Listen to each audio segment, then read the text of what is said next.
And first of all, just thanks to Deputy Tully and Sinn Féin for bringing forward this really important issue. The considerable waiting lists for assessment of need and the therapeutic interventions that they should lead to is one of the primary barriers faced by children with disabilities and their families. The Ombudsman for Children highlighted this disgraceful situation in his 2020 report, Unmet Needs, and I'm just going to quote a small paragraph from that. We've received many complaints from distraught parents whose children have been on waiting list for years to access an assessment of need for their child. Many have found that once their child is assessed, they struggle to get any or all of the services recommended to help their child talk, move, learn and grow. We're all aware of this. I'm contacted about this issue weekly. I know all other members are. It's a continual topic at the Disability Matters Committee. Our health services are failing children and young people. Not only is this situation a breach of their rights, it will have a lasting impact on their capacities across their lives. The earlier an intervention, the more effective it is, the better it is for the individual and for society. The waiting lists for assessment of needs should be of utmost concern to every member of the Dáil. Assessments of needs are supposed to be the first step in a process that provides children with the range of therapeutic and educational support they need to live as independently as possible. It's a foundational intervention that has incredibly beneficial impacts on children and young people. A proper wraparound system of health supports to assist the development of children is one of the most powerful and empowering things that we as a society can offer.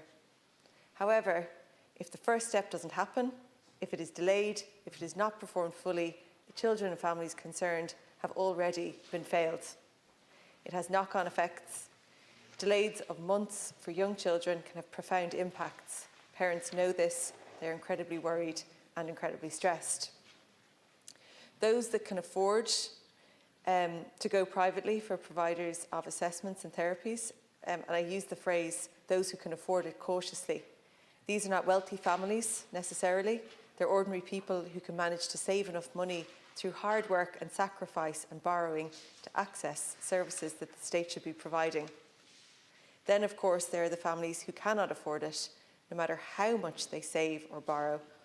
And there are, of course, families from migrant backgrounds or in direct provision who cannot navigate the systems nor afford them. There are whole groups of children who are being left behind by successive governments. No one wants this situation. We all know it's disgraceful, and yet it is a daily reality for many families across the country. A worrying aspect of this situation, as noted by the motion, is the technicalities being used to work around the requirements to provide full and proper assessment of needs. The duration and content of these assessments should be clinically defined by best international practice. We know that before the introduction of the standard operating procedure, the assessment process took an average of 29 clinical hours to complete. Now, it is nowhere near that. A child would be lucky to get even a fraction of that in therapeutic hours in West Cork, not to mind an assessment of that calibre. It would seem that the administrative targets are being given priority here. Children's assessments and treatments should only be decided by best clinical practices. Unfortunately, this situation sums up reality for so many children and adults with disabilities in Ireland. Disability rights are in name only. The right to healthcare and education is being failed daily. I'm in contact with numerous families in Cork South West and beyond who have to fight to get access to therapies and learning support. Families have to travel hours to get occupational therapy, to get speech and language therapy appointments.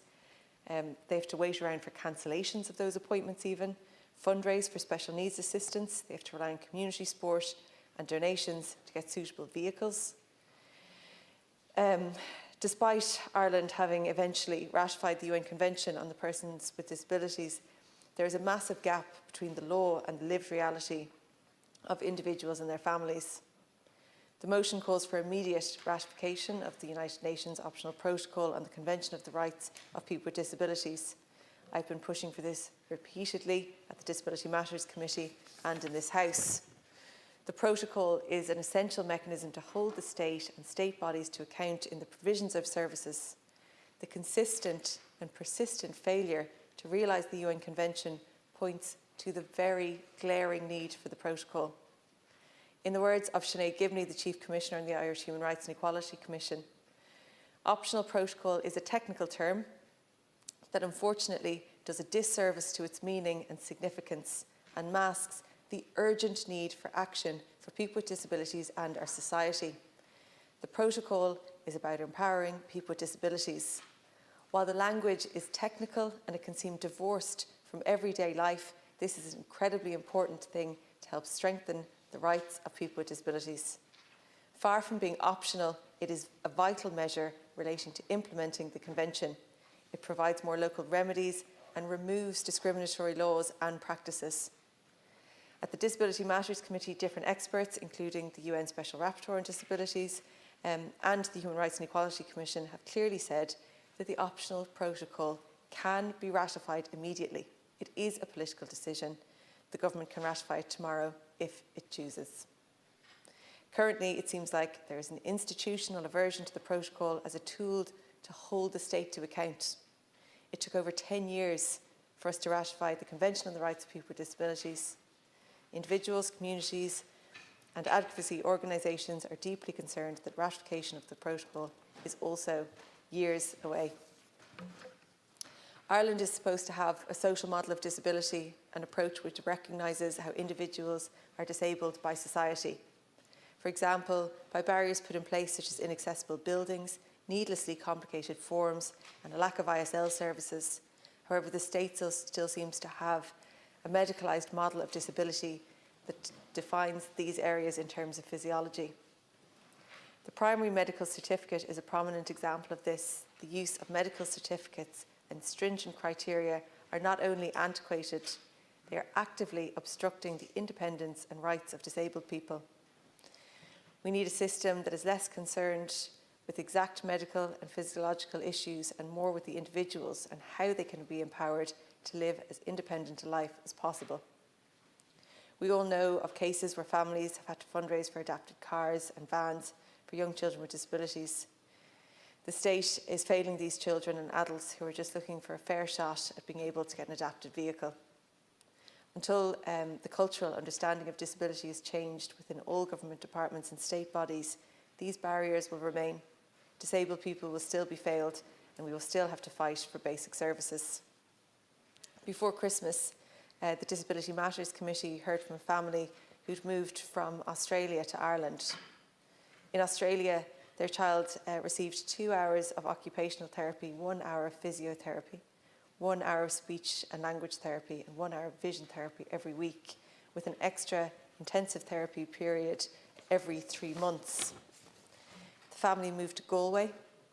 Their daughter received considerably less, but still got early intervention, including regular physiotherapy, hydrotherapy, occupational therapy, speech and language therapy, and even family respite. The family then moved to Cork, and the level of service plummeted.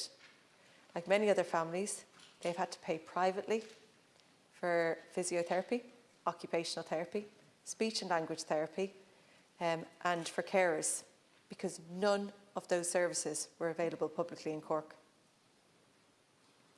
Not only is Ireland providing significantly less support to children than other countries, there is a massive variation in services within Ireland. It's literally a postcode lottery. This is a terrifying reality for families in Ireland. This motion outlines vital actions to realise the rights of children and provide them with the care they need. It's essential that this motion is passed, but crucially that it's acted on by government. Minister, just because I do have 50 seconds left, I finished on that point. One of the issues that I raised last week with the Minister for Education, the Minister for Special Education, the Taoiseach, the NCSE, all the various things was around our early intervention classes. It was kind of flagged that the NCSE had told a school in Cork Southwest when they told them that their early intervention class was to close, that was the national policy. That it would be phased out in favour of the access and inclusion model. When I raised it with the NCSE, they were very evasive, and that made me more worried about it. When I raised it with the Senior Minister for Education, just didn't answer the question. When I raised it with the Taoiseach, to be fair, he wouldn't have known, he can't know every single thing that's going on in every department, but he seemed kind of sure that that wouldn't happen. And then when I raised it with the Minister for Special Education on the committee, she said it wouldn't. But based on all the previous things before that, I just want to flag it again with you. The access and inclusion model is not suitable for very many children who go into our early intervention classes. We very obviously need more of them based on the waiting lists there. And one of the things that the NCSE and all of those ministers were saying was, oh, look, where it's needed. But in that case, it was needed. There was staff in place, students enrolled, a waiting list, and they were taking it away. That decision has been reversed. That's very welcome. But I just want to ensure and flag it with you that that can't happen anywhere else. Thank you, Deputy Cairns. I'll turn now to people before profit solidarity.